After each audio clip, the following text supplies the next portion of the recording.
আপনারা যারা নগদ অ্যাকাউন্ট ব্যবহার করেন, নগদ অ্যাকাউন্টটি লগ ইন করার সময় যদি এই লেখাটি শো করে please verify provide data and try again, তাহলে আপনারা কিভাবে সমাধান করবেন এই প্রবলেমটি, সেই প্রসেসটি আপনাদের দেখাবো। প্রথমে আপনারা দেখবেন আপনাদের মোবাইলে ওয়াইফাই কানেকশন আছে কিনা। ওয়াইফাই কানেকশন থাকলে আপনারা ওয়াইফাই কানেকশনটি অফ করে দিবেন। অফ করার পর আপনাদের মোবাইলে ডেটা অপশনটি অন করবেন।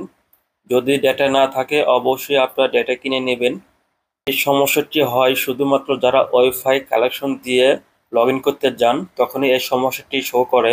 আর যদি আপনারা মোবাইল ডেটা কানেকশন অন করে যদি লগ ইন করতে চান তাহলে এই সমস্যাটি শো করবে না। আমি এখন আপনাদের লগ ইন করে দেখাবো এই সমস্যাটি এখন কি শো করে কিনা। আমি এখন নগদ অ্যাপটি ওপেন করলাম। ওপেন করার পর আমার নগদ অ্যাকাউন্ট নাম্বারটি টাইপ করে লগ ইন ক্লিক করব। তারপর আমার নগদ অ্যাকাউন্টে পিন নাম্বার দিয়ে সাইন ইন অপশনে ক্লিক করব। তারপর ভেরিফিকেশন কোড আসবে, আপনি অ্যালাউ করে দিবেন। তারপর ভেরিফাই অপশনে ক্লিক করবেন।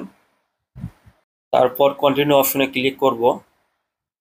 দেখতে পাচ্ছেন আমার নগদ অ্যাকাউন্টটি অনায়াসে লগ ইন হয়ে গেল।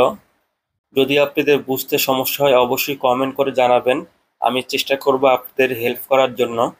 যদি আপনাদের ভিডিওটি দেখে উপকারে আসে অবশ্যই ভিডিওতে একটি লাইক দিয়ে শেয়ার করে দিবেন যাতে করে অন্য কেউ দেখে উপকৃত হয়।